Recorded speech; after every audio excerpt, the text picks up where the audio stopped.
और युद्ध के मैदान में रूस का हवाई हमला, रूस का Mi-35M हेलीकॉप्टर से हमला और यूक्रेनी ठिकानों पर मिसाइलों की बरसात।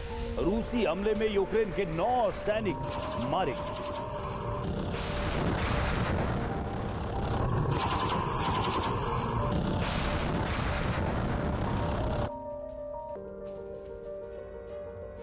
और हिजबुल्लाह में इजरायल के बीच सीधी जंग का खतरा बढ़ता जा रहा है। हिजबुल्लाह ने इजरायल के परमाणु संयंत्र की ड्रोन से रेकी करके वीडियो जारी किया।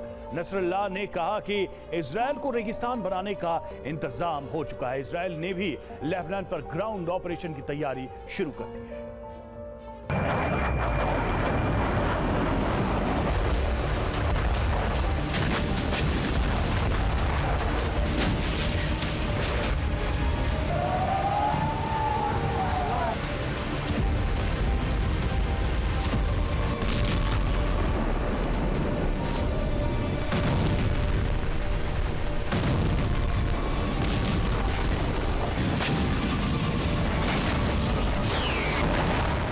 इजरायल पर हिजबुल्लाह के हमले और हिजबुल्लाह पर इजरायल का पलटवार जारी।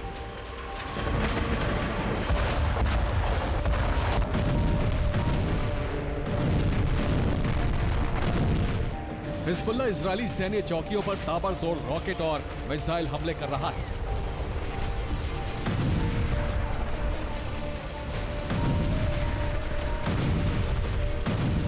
तो इजरायल भी दक्षिणी लेबनान के हिजबुल्लाह ठिकानों पर पलटवार कर रहा है।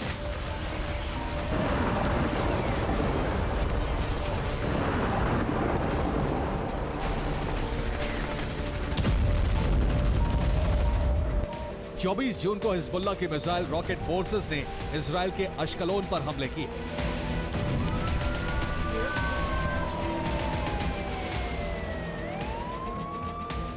अश्कलोन में हिजबुल्लाह के हमलों में 2 नागरिकों की मौत हो गई और पूरे इलाके में अलर्ट सायरन गूंजने लगे। हिजबुल्लाह और इजरायल के बीच जंग बढ़ने के आसार बढ़ते जा रहे हैं, क्योंकि हिजबुल्लाह ने इजरायल को धमकी दी है कि अगर गाजा पर हमले बंद नहीं हुए तो उसके परमाणु ठिकानों पर मिसाइलें बरसने वाली हैं। हिजबुल्लाह प्रमुख हसन नसरल्लाह ने एक तस्वीर जारी की है जो हिजबुल्लाह के हमलावर ड्रोन से ली गई है। ये तस्वीर इजरायल के डिमोना परमाणु ठिकाने की है, जिसके ऊपर हिजबुल्लाह का ड्रोन मंडरा रहा है। डिमोना में इजरायल के परमाणु हथियार गोदाम है।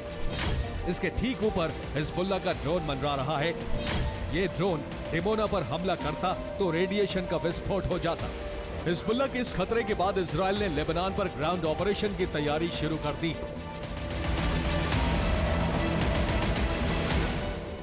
ये लेबनान बॉर्डर पर खड़े इजरायली सेना के सैन्य वाहन हैं। इजरायल लेबनान की जमीन पर सेना उतारने की तैयारी में है।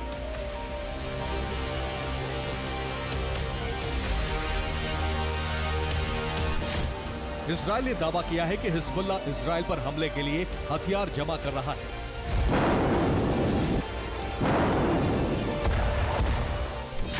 आईडीएफ के मुताबिक बैरूत के रफीक हरीरी एयरपोर्ट पर हिजबुल्लाह ने हथियार गोदाम बनाए हैं।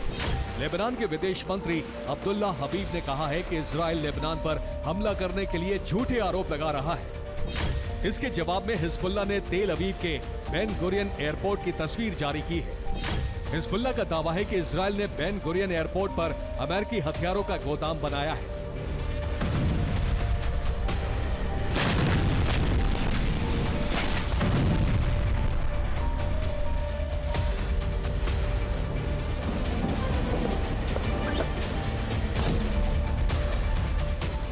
दोनों ओर से अपने अपने दावे हैं, लेकिन इतना तय है कि अगर इजरायली सेना लेबनान में उतरी तो हालात गाजा जैसे होने निश्चित हैं और ये युद्ध एक तरफा नहीं होने वाला है।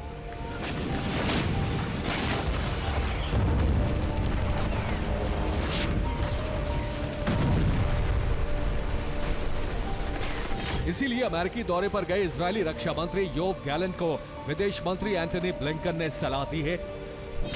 लेबनान में ग्राउंड ऑपरेशन छेड़ना बड़ा खतरा मोल लेना होगा। इससे युद्ध अरब के कई देशों में फैल जाएगा। इजरायल के साथ ईरान की सीधी जंग भी शुरू हो सकती है। स्थिति नियंत्रण से बाहर हुई तो यूएस मदद नहीं कर पाएगा। हालांकि इजराइल सरकार के कई मंत्री इस प्रस्ताव के पक्ष में हैं कि हिजबुल्लाह पर ग्राउंड ऑपरेशन शुरू कर दिया जाए, लेकिन सच ये है कि इजराइल हमास की तरह हिजबुल्लाह से जंग नहीं लड़ सकता है।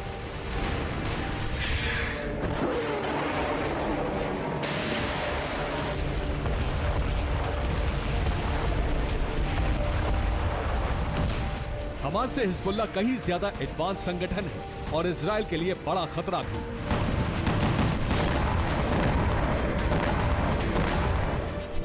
हमास इजराइल पर रॉकेट से हमला करता है। हिजबुल्लाह के पास बैलिस्टिक एंटी-शिप क्रूज मिसाइलें हैं। हमास के पास नेवी और एयरफोर्स नहीं है, जबकि हिजबुल्लाह के पास नेवी और एयरफोर्स भी है। हमास के पास 5000 लड़ाके बचे हैं, जबकि हिजबुल्लाह के पास 1 लाख लड़ाके हैं।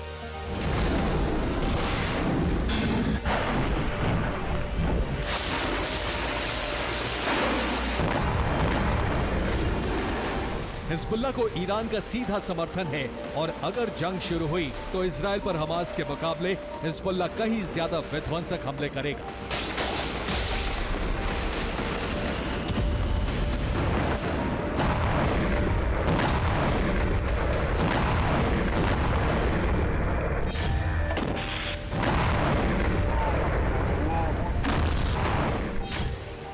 हिजबुल्लाह ईरान की शक्तिशाली मिसाइलों से लैस है।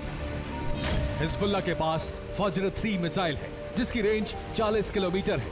ये 45 किलोग्राम तक का वॉरहेड ले जा सकती है और इसकी कुल संख्या 10,000 से ज्यादा है। हिजबुल्लाह के पास फज्र 5 मिसाइल होने की रिपोर्ट है। इसकी रेंज 75 किलोमीटर है। ये 90 किलो का वॉरहेड ले जाती है। हिजबुल्लाह के पास 10,000 से ज्यादा मिसाइलें होने का खुफिया इनपुट है। इनके साथ खैबर 1 मिसाइल है। इसकी रेंज 100 किलोमीटर है। वॉरहेड क्षमता 150 किलो और संख्या 1000 से ज्यादा। हिजबुल्लाह के पास जलजल 1 मिसाइल है, जिसकी रेंज 160 किलोमीटर है। वॉरहेड क्षमता 600 किलो है और कुल 10,000 से ज्यादा मिसाइलें हो सकती हैं। फतेह 110 मिसाइल भी होने की रिपोर्ट है। इसकी रेंज 300 किलोमीटर है।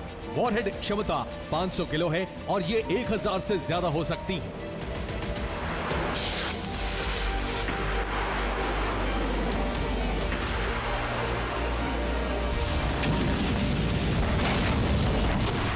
हिजबुल्लाह की यही ताकत है जिससे अमेरिका भी युद्ध का नया फ्रंट खोलना नहीं चाहता।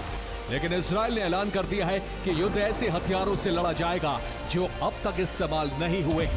जंग शुरू हुई तो सवाल यही है कि क्या इजराइल हिजबुल्लाह पर एटमी हथियारों का इस्तेमाल करने वाला है। Bureau report, TV9 Bharatvarsh.